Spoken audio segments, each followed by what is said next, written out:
Listo, Luz, iniciamos. ¿Listo? Bueno, buenas noches. Mi nombre es Luz Romero. Soy R3 de Anestesiología y Reanimación, rotando en este momento por tórax en la Clínica Colombia. Y el día de hoy me corresponde revisar el tema de ventilación protectora en ventilación unipulmonar. Entonces, a manera de introducción, una pequeña revisión como de la línea del tiempo de lo que ha sido la ventilación unipulmonar a lo largo de la historia.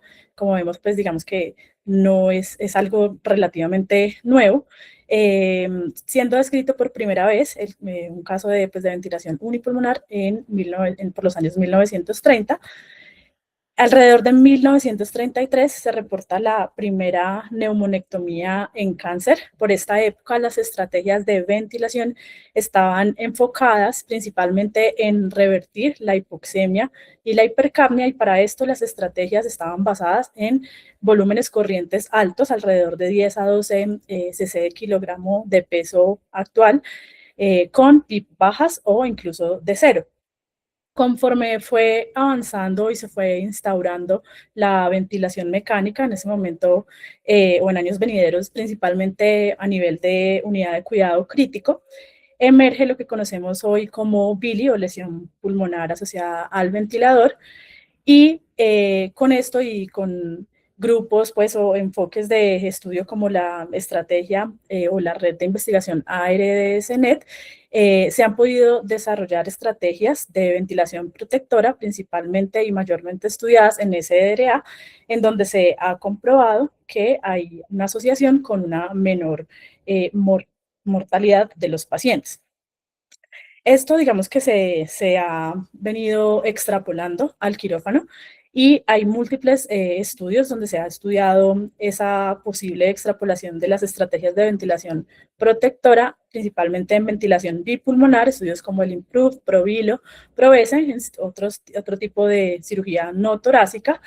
Eh, Sin embargo, a la fecha, digamos que no hay evidencia fuerte que soporte esa extrapolación de esas estrategias que se han venido desarrollando principalmente en UCI y en otro tipo de cirugías bajo ventilación pulmonar a cirugía torácica, y especialmente en ventilación y pulmonar, unipulmonar. Sin embargo, sí tenemos estudios y guías en desarrollo, así como enfoques estratégicos basados en lo que actualmente se tiene de evidencia, para, pues, llevar a cabo una serie de estrategias que vamos a ir revisando a lo largo de la revisión.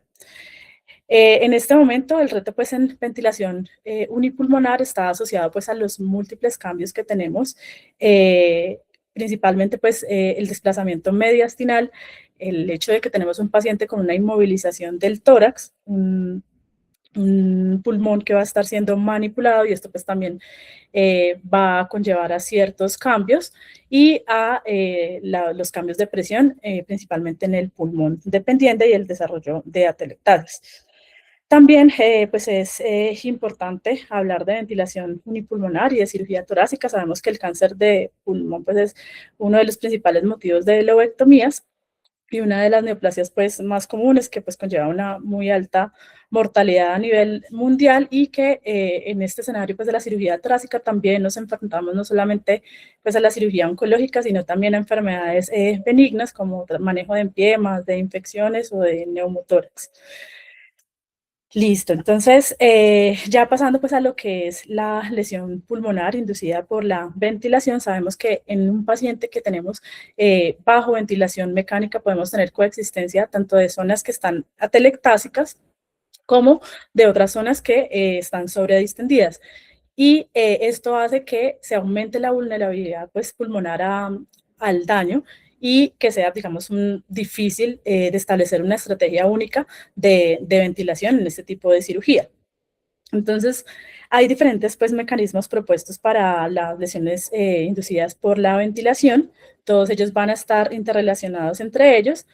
Acá a la izquierda tenemos entonces los mecanismos macroestructurales, donde tenemos principalmente la teletrauma, el volutrauma y el barotrauma. Eh, digamos que tenemos un aumento de la presión en la vía aérea generado por altos volúmenes o por una excesiva presión, que nos va a generar un exceso de strain, el strain pues, que nos habla de la deformación del tejido con respecto a su estado inicial y un aumento pues, en las presiones transpulmonares o en la presión transpulmonar. Esto va a superar las propiedades elásticas que tiene el parénquima pulmonar y puede llevar a daño en la barrera alvéolo capilar y sobre pues, las múltiples células que tenemos a este nivel. El ateletrauma, entonces, va a hacer referencia pues, a esas lesiones que se van a dar tanto por apertura y cierre repetitivo de los alvéolos y generalmente lo encontramos por debajo del punto de inflexión en la curva presión-volumen en la inspiración. A nivel microestructural, pues también vamos a tener diferentes mecanismos, entre ellos alteraciones en los canales iónicos, principalmente a nivel de calcio, con alteraciones transcripcionales, disrupciones a nivel de la membrana, también conllevando pues a cambios incluso en el DNA y a nivel pues transcripcional, y alteraciones en la estructura del citoesqueleto de la célula. A todo esto, pues es a lo que se ha denominado biotrauma. Todo este estrés mecánico en conjunto se va a traducir en una respuesta proinflamatoria y profibrótica que incluso en algunos casos pues, puede conducir a que la célula muera, un proceso de apoptosis y al reclutamiento pues, de células también inflamatorias. Todos estos procesos, la disrupción de las membranas celulares puede también llevar a que haya pues alteración de las uniones intercelulares, pudiendo pues aumentar la probabilidad de edema pulmonar. Y el ergotrauma, que hace referencia pues a ese daño por un exceso de la energía entregada pues en este proceso de la ventilación mecánica por parte del ventilador al pulmón. Entonces, pensando y teniendo en cuenta todas estas lesiones que se han descrito y se han asociado a la ventilación mecánica, se han venido desarrollando estrategias para intentar pues que esto no se dé. Y en ventilación, en cirugía torácica y en ventilación unipulmonar vamos a tener principalmente dos, digamos, grandes estrategias. Una es la open lung y otra es la long rest o, digamos, descanso pues, del pulmón. La estrategia de open lung entonces va a estar basada en el desarrollo y la aplicación de maniobras de reclutamiento alveolar, las cuales van a permitir mantener esos alvéolos, abrir los alvéolos y mantener altas PIP para, digamos, ya abierto ese alvéolo, mantenerlo abierto durante el tiempo que dure la ventilación mecánica y usando a su vez bajos volúmenes corrientes. Las estrategias pues, de reposo del pulmón se basan, digamos, en la teoría de que las regiones que están colapsadas, cuando no se someten, digamos, a ese cierre y reapertura por una estrategia, digamos, de reclutamiento, podrían estar protegidas y en este sentido se usan en este enfoque estrategias de PIP bajos volúmenes corrientes también y bajas frecuencias respiratorias. Digamos que aquí la diferencia pues va a ser el PIP. Entonces, acá vemos un esquema en el que nos muestra, digamos, las diferencias de estas dos estrategias. En las estrategias de long rest tenemos entonces que esas maniobras de reclutamiento se van a usar durante la cirugía solamente de rescate si presentamos hipoxemia, como lo describe la literatura, y vamos a tener alvéolos, digamos que menor cantidad de alvéolos distendidos con menos zonas de sobredistensión, según como lo reporta la literatura, contrario a lo que podríamos tener en la estrategia Open Lung, donde vamos a tener una mayor proporción de alvéolos abiertos, pero con la posibilidad de que haya más zonas de sobredistensión. Vamos a ver que acá nos muestran, digamos, en principio cómo esas estrategias, los valores pues, que se usaban, bajos volúmenes corrientes que siguen permaneciendo de 4 a 6 cc por kilogramo de peso predicho, y estos valores, digamos, en la estrategia Open Lung, en un inicio, digamos, mayores a 10 centímetros de agua, pero vamos a ver, digamos, que esto ha ido cambiando hacia otras estrategias más individualizadas en el tiempo. Bueno, entonces, ¿qué nos dicen o qué nos muestran los modelos animales que se han estudiado en relación a estos enfoques? Entonces, en estudios en cerdos sometidos a ventilación mecánica y con neumonía pues, a nivel experimental, lo que se ha encontrado es que tanto muy altas como muy bajas PIP van a favorecer la translocación bacteriana y el desarrollo pues, de complicaciones como la infección en estos casos, mientras que la PIP individualizada podría conllevar a un menor riesgo de traslocación. En este estudio publicado en 2009 en pulmones de ratón que se aislaron, que no estaban perfundidos, entonces se evaluó esta estrategia Open Lung versus la estrategia pues, de reposo con estas PIP asociadas de 14 a 16 en la Open Lung y en el brazo contrario unas PIP de 8 a 10. En este caso, en este estudio, ambos estuvieron asociados con menor respuesta inflamatoria y con mejoría en la mecánica ventilatoria. Bueno, entonces ya de aquí en adelante vamos a ir como desglosando cada uno de los parámetros que vamos a tener en cuenta cuando vamos a ventilar un paciente en ventilación unipulmonar y lo que tenemos de evidencia en relación. Entonces, en cuanto al volumen corriente, tenemos que un paciente sometido a ventilación unipulmonar con manejo de altos volúmenes corrientes, pues en consecuencia, por todo lo que hemos dicho, pues va a generar sobredistensión en el tejido y pues esto va a llevar a volutrauma y en consecuencia pues a daño. Este estudio de 2005, en el cual pues se puso evaluar los efectos inmunológicos a nivel pulmonar en pacientes que iban a ser sometidos a cirugía torácica bajo ventilación pues mecánica, un estudio pequeño, aleatorizado de 32 pacientes, 16 pacientes por cada brazo en cirugía torácica abierta, encontró que en ventilación unipulmonar, volúmenes altos, en este caso de 10 cc kilogramo versus 5 cc kilogramos de peso predicho, generaban desenlaces relacionados con mayor respuesta inflamatoria. Por otra parte, este otro estudio reportado, publicado en 2017, en el cual se buscó evaluar el impacto de bajos volúmenes corrientes durante ventilación unipulmonar. Es un metaanálisis de ensayos clínicos controlados, donde también buscaban evaluar altos versus bajos volúmenes corrientes en ventilación unipulmonar en pacientes sometidos a cirugía torácica. En este encontraron que pacientes con volúmenes corrientes bajos tuvieron una menor incidencia de infiltrados pulmonares, menor incidencia de SDRA, pero digamos que a nivel global no hubo, digamos, diferencia estadísticamente significativa en la incidencia de complicaciones pulmonares posoperatorias. Sin embargo, digamos que a la fecha hay más evidencia de que bajos volúmenes corrientes son mejores para los desenlaces de los pacientes y es por esto que es crucial que calculemos adecuadamente el peso del paciente y para esto vamos a calcular el peso corporal ideal. Este, digamos que difiere del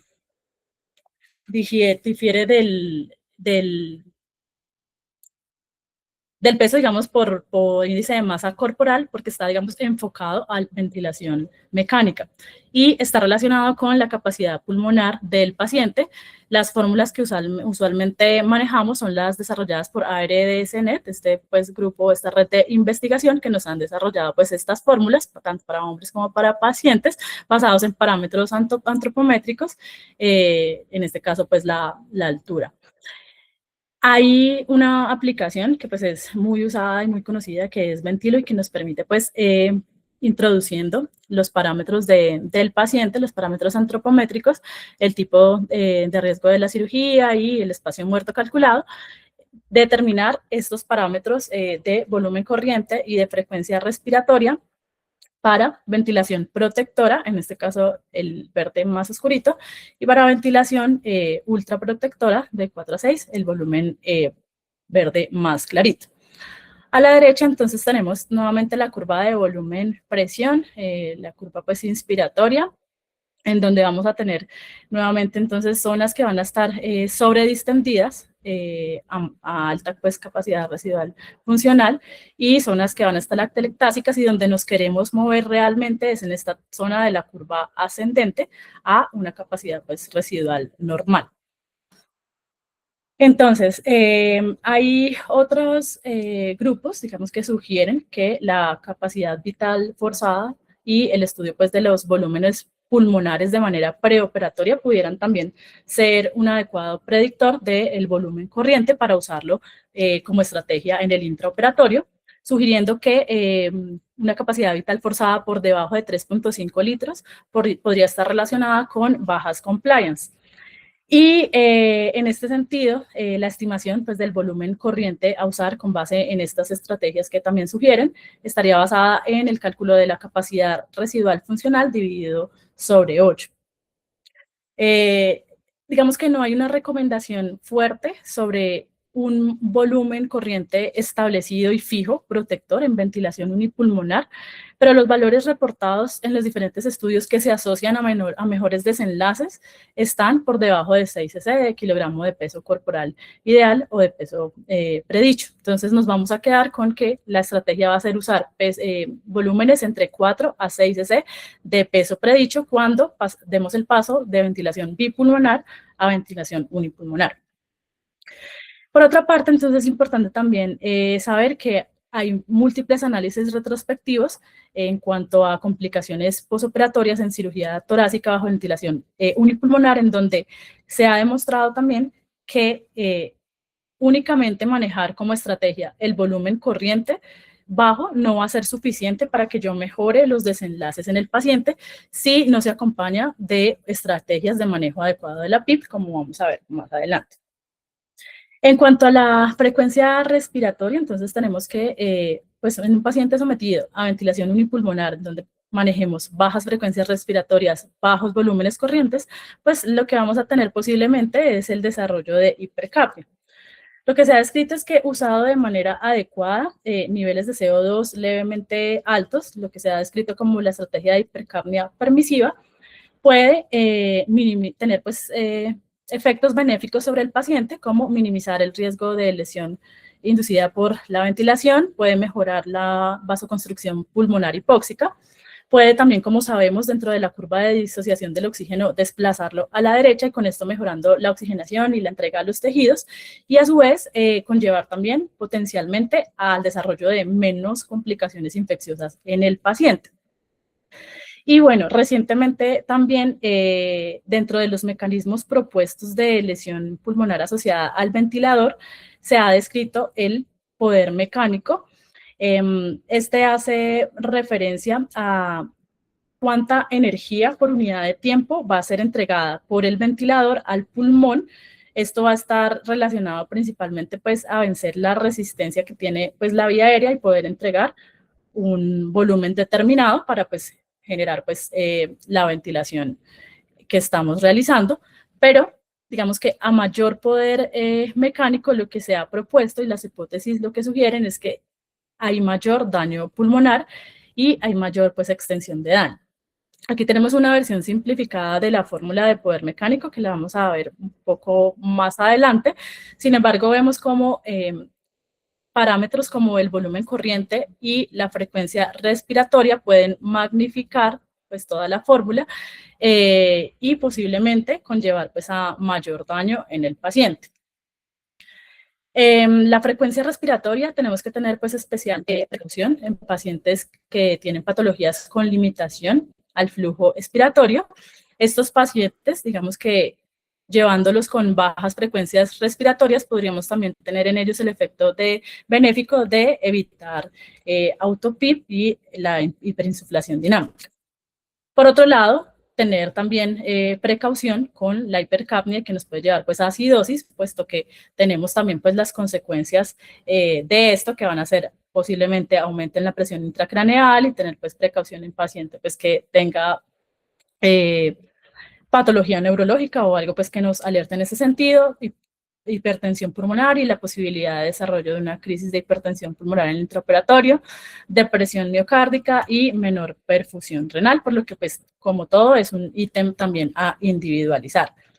¿Qué se describe cuando pasamos pues a ventilación unipulmonar? Manejar valores de alrededor de 14 o hasta 20, 22 respiraciones por minuto en el ventilador. Otro aspecto importante a tener en cuenta, pues, es la presión al final de la presión positiva al final de la aspiración y las maniobras de reclutamiento. Tenemos que en ventilación unipulmonar y en un paciente que está en decúbito lateral, tenemos un pulmón dependiente que va a estar sometido a fuerzas de compresión, principalmente por desplazamiento mediastinal, por ascenso pues, de vísceras o de contenido abdominal según la posición del paciente, y o también por la manipulación quirúrgica. Todo esto va a conllevar a una disminución de la capacidad residual funcional. Y es en este momento en donde pues tenemos que preguntarnos pues la aplicación de la PIP, entonces qué efectos va a tener, porque como sabemos tiene efectos benéficos, pero pues también tiene potencialmente unos efectos indeseados.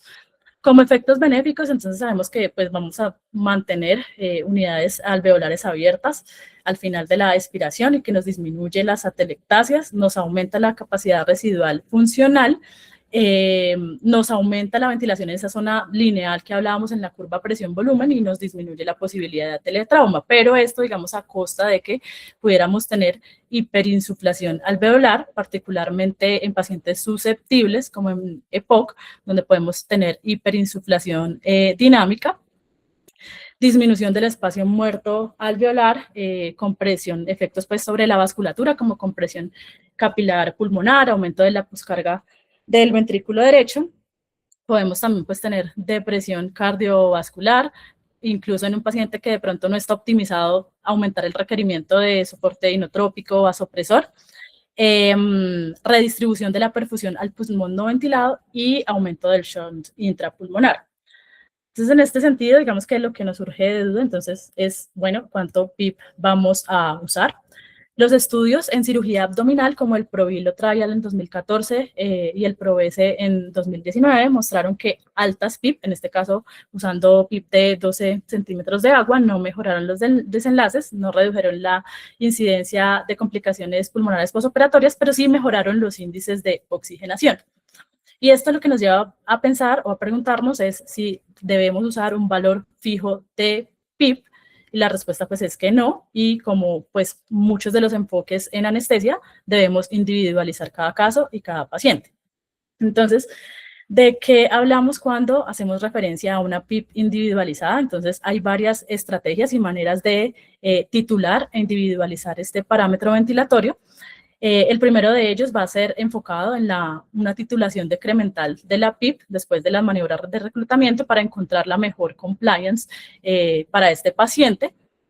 Otras estrategias sugieren entonces el encontrar la PIP que nos genere una menor presión de conducción, y hay estudios imagenológicos como la tomografía de impedancia eléctrica, que son estudios, digamos, en el momento, permiten determinar, digamos que cuál va a ser la mejor PIP que imagenológicamente nos va a dar una mejor relación ventilación-perfusión. El estudio iProof en 2018, entonces, mostró que una PIP titulada por la mejor compliance en cirugía abdominal no redujo complicaciones pulmonares postoperatorias.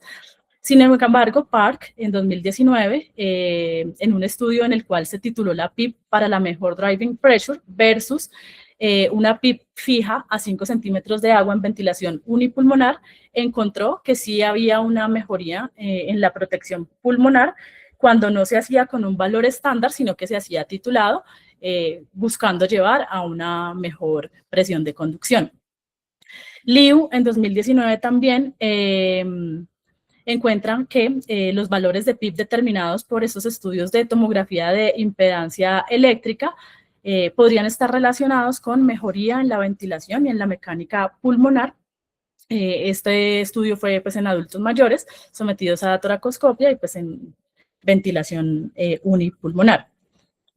Hay que tener en cuenta también que lo que describen también los estudios es que estos efectos de la PIP no van a ser iguales porque van a estar influenciados según se usen con o sin maniobras de reclutamiento, por esto van de la mano. Entonces, en estas gráficas tenemos las dos, digamos, más descritas o más usadas, una más nueva que la otra. Al lado izquierdo, entonces, tenemos ese momento en el que digamos, colocamos el ventilador en off y con la bolsa llevamos por 20 a 40 segundos con un objetivo target de pico de 40 centímetros de agua. El paciente con una presión sostenida y posteriormente nuevamente colocamos el modo ventilador. Sin embargo, digamos que esta manera de reclutar no está estandarizada. Se ha encontrado pues que es menos efectiva, sobre todo porque cuando hay este paso del reclutamiento a nuevamente poner el modo ventilador, vamos a tener pérdida de la presión de la vía aérea con el retorno y digamos que no vamos a tener pues el efecto deseado. Mientras que el reclutamiento escalonado se describe, digamos que se debe realizar en modo controlado por presión, donde vamos a tener idealmente, como se describió inicialmente, una frecuencia respiratoria de 10 respiraciones por minuto, una relación inspiración 1 a 1, un driving pressure 10 a 20 fijo, y vamos a subir de 5 en 5 centímetros de agua. Describen que 1 minuto por paso, otros dicen que 3 ciclos respiratorios es suficiente. Y posteriormente, con este objetivo, pues, targets de presión, vamos a ir disminuyendo de 2 en 2 hasta encontrar pues, la mejor compliance y la mejor driving pressure. Otra manera que se ha descrito de realizar las maniobras de reclutamiento es en la curva presión-volumen según el punto de inflexión. Y pues esta imagen tomada de Cohen lo que nos muestra es cómo esa distribución de la inflamación fue medida en cerdos sometidos a ventilación mecánica y se midió por emisión de positrones, por PET, donde las zonas pues, más claras van a corresponder a las zonas o a un pulmón más inflamado. Y a la izquierda entonces tenemos cerdos que fueron ventilados con bajos volúmenes corrientes, pero cuya PIP se ubicó por debajo del punto de inflexión, mientras que a la derecha entonces tenemos cerdos que se ventilaron también con bajos volúmenes corrientes, pero esa PIP se tituló por encima del punto de inflexión. Y vemos pues que hay diferencias, un mayor grado de inflamación cuando esta estuvo pues por debajo de ese punto. Lo que se sugiere hoy en día es encontrar ese punto donde se hace, digamos, marcado el ascenso de la curva y colocar o fijar una PIP de 2 a 3 centímetros de agua como estrategias, digamos, de reclutamiento. En cuanto a la presión inspiratoria pico, entonces tenemos que a un flujo inspiratorio constante, esta presión va a depender principalmente de la resistencia.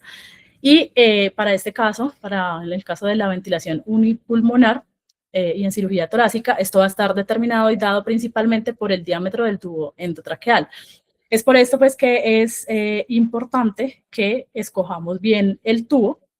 Se han descrito parámetros antropométricos, digamos que hoy en día se sabe que no son tan precisos y es por eso que se han venido estudiando otras formas de acercarnos al mejor tamaño del tubo doble luz. Sabemos que escoger un tamaño de tubo muy grande pues puede tener consecuencias como lesiones sobre la vía aérea, pero un tubo muy pequeño también pues va a aumentar la resistencia.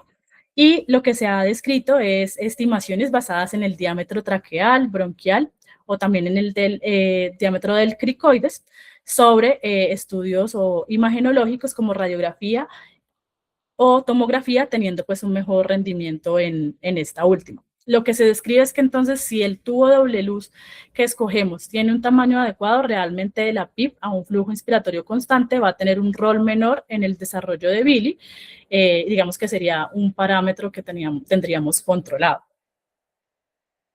En cuanto a la presión plató, entonces sabemos que es un subrogado de la presión alveolar y que es un determinante por esto de lesión, un determinante potencial de lesión. En el modo controlado por volumen, pues es posible determinarla posterior pues, a una adecuada pausa inspiratoria, mientras que en el modo controlado por presión pues va a igualar a la PIP. ¿Qué se recomienda entonces según la literatura? Que tengamos valores alrededor de máximo 25 a 30 centímetros de agua. Idealmente por debajo de 25 se ha visto pues una mayor protección en el desarrollo pues de Billy. En cuanto a la presión de conducción, digamos que es uno de los parámetros más ampliamente estudiados. Vamos a ver pues entonces varios estudios, entre ellos este que se publicó en 2005, Es un estudio retrospectivo que quería pues evaluar el efecto de la driving pressure en la supervivencia a SDRA, pacientes con SDRA, y lo que se encontró es que una driving pressure mayor o igual a 15 centímetros de agua se asoció en estos casos con mayor mortalidad en pacientes con este tipo de complicaciones o de patologías. Entonces, este otro estudio, reportado y publicado en 2016 en Anesthesiology, que quería buscar cuál era el impacto de el volumen corriente en las complicaciones posteriores a cirugía torácica.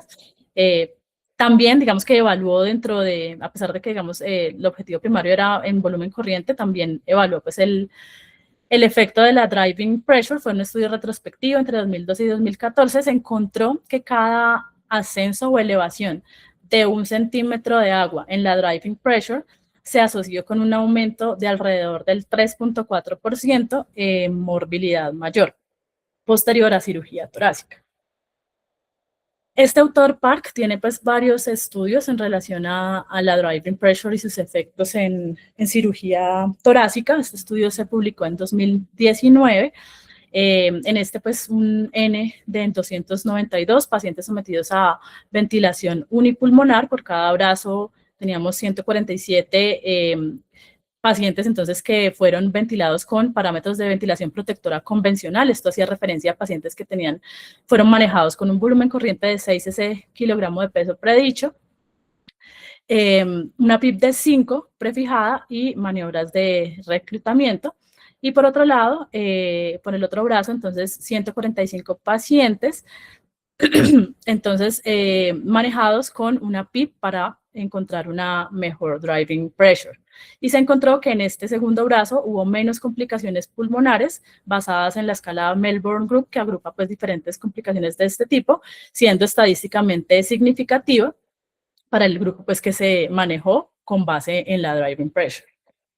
Y más adelante, más recientemente, este mismo autor en 2023 reporta este otro estudio. Realmente, básicamente tenían como las mismas condiciones o los mismos brazos, solo que se evaluaron más pacientes en un periodo posterior, entre 2020 y 2022. Encontramos entonces nuevamente que en esta primera gráfica, la PIP, vemos que hubo un grupo en el que estaba prefijado ese valor y pues las variaciones en el grupo guiado por driving pressure. Y aquí pues es importante ver cómo en ese grupo que se ventiló con una PIP guiada por una menor, en ese grupo pues que se ventiló de esta manera, encontramos pues unas menores driving pressure versus los que usaron una estrategia pues estándar. Y en cuanto a la compliance estática, también digamos que tuvimos un mejor efecto en el grupo que se ventiló guiado por driving pressure. Esto, digamos que reflejado en los parámetros de oxigenación y ventilatorio. Sin embargo, lo que nos cuenta el estudio es que esto no se tradujo en mejoría del desenlace compuesto de complicaciones sistémicas y pulmonares, a pesar pues de que tuvo pues este efecto pues en los índices de oxigenación, también tuvo pues reducción en la necesidad de ventilaciones de rescate.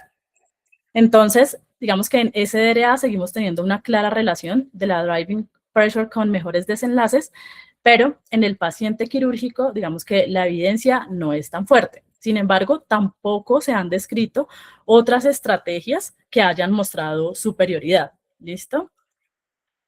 Y este estudio, el iProof, vimos que este grupo, pues primero desarrolló este estudio pues en cirugía abdominal, pero lo han querido pues también extrapolar y realizar en ventilación unipulmonar. Es un estudio grande, multicéntrico, que incluyó 25 hospitales, incluyendo hospitales de España, Italia, Turquía, Egipto y Ecuador, con un N total de 1.380 pacientes sometidos a cirugía torácica abierta o por videotracoscopia y pues sometidos a ventilación unipulmonar. Entonces, dentro de la estrategia que se usó, entonces teníamos un grupo que, bueno, teníamos pues los pacientes que estaban sometidos a ventilación bipulmonar. En este caso pues no había diferencias pues entre los dos grupos.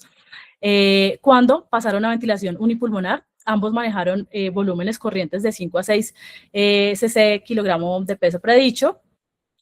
Y digamos que para el ajuste de la PIP, Entonces, el grupo Open Lung lo que hizo fue, en este grupo pues se aplicaron maniobras de reclutamiento y titulación de PIP decremental, mientras que el otro brazo manejó pues una PIP estándar de 4 centímetros de agua. Vemos acá pues el esquema de cómo se realizaron y en qué momento se realizaron esas maniobras de reclutamiento según pues el protocolo a usar, evaluando pues esa compliance cada 40 minutos para definir si se necesitaba nuevamente reclutamiento y titulación de la PIP.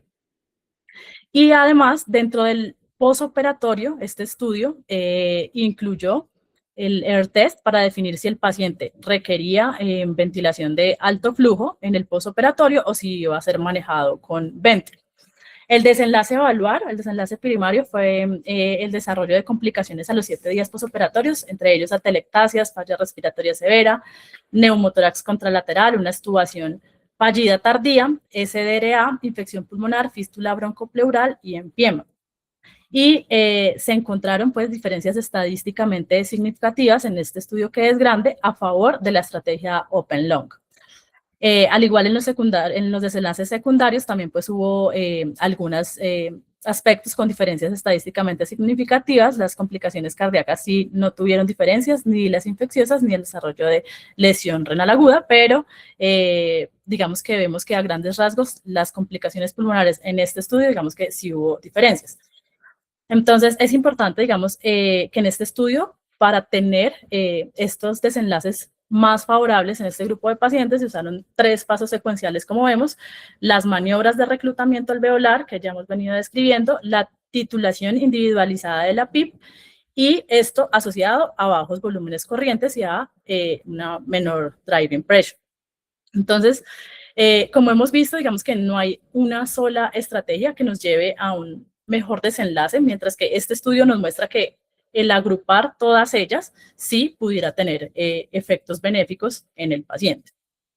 Otros aspectos como la relación inspiración-expiración, sabemos que pues una prolongación del tiempo inspiratorio pues puede resultar en mejoría de la oxigenación, disminución del shunt intrapulmonar, pero tener especial precaución en paciente pues con patología pulmonar obstructiva, puesto que pues el auto-PIP pues puede generar que la perfusión vaya a ser favorecida al pulmón que no está siendo ventilado, y pues no es lo que deseamos en este tipo de cirugías.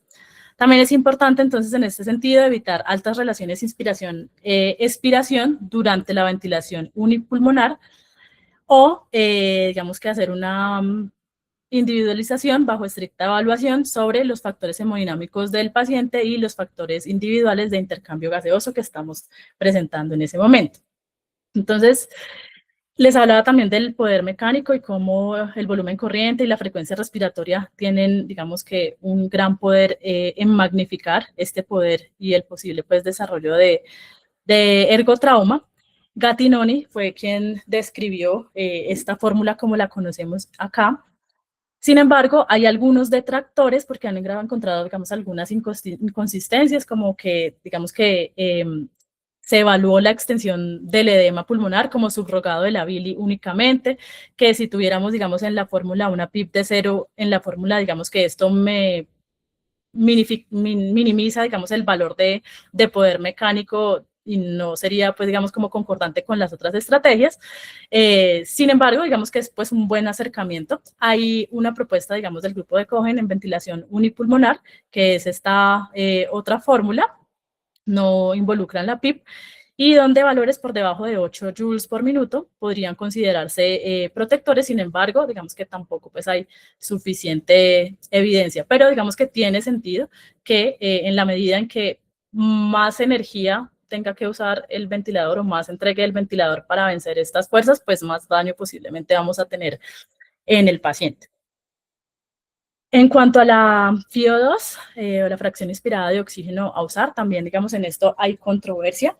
Algunos autores sugieren que debería usarse una FiO2 al 100% una vez se pase de la ventilación bipulmonar a la ventilación unipulmonar. Sin embargo, sabemos que esto pues tiene sus efectos deleterios, como las atelectasias.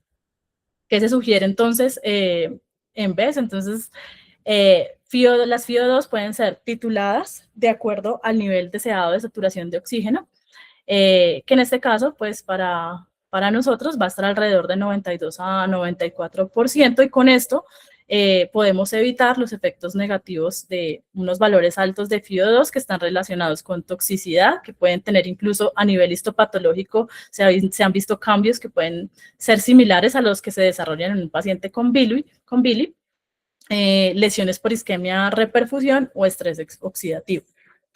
Que sí es importante que si durante el transoperatorio se desarrolla hipoxemia que sea clínicamente relevante, sí debería pues aumentarse la FiO2 incluso hasta el 100%, hasta que se identifique y se trate y revierta la causa. El modo ventilatorio también, digamos, ha sido objeto de debate. Sabemos que tanto el modo controlado por volumen como el modo controlado por presión, pues tienen ambos ventajas y desventajas. El controlado por volumen pues nos permite garantizar pues un volumen fijo, y el modo controlado por presión disminuir el riesgo de lesiones por barotrauma, sin embargo a costa de sacrificar en algunas ocasiones también ese volumen.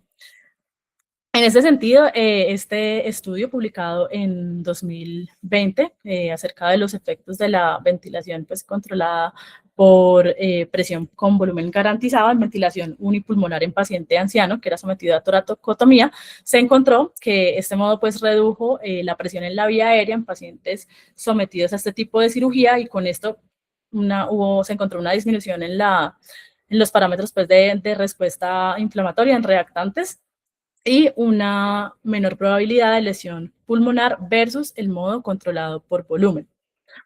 Sin embargo, digamos que no hay evidencia fuerte que permita recomendar un modo sobre otro. El modo controlado por presión sabemos que es particularmente útil en casos en que tenemos alto riesgo pues, de fuga, como por ejemplo cuando se está usando el fibrobroncoscopio, o cuando tenemos una presión, digamos, límite muy estrecha de la vía aérea, como cuando se usan bloqueadores bronquiales.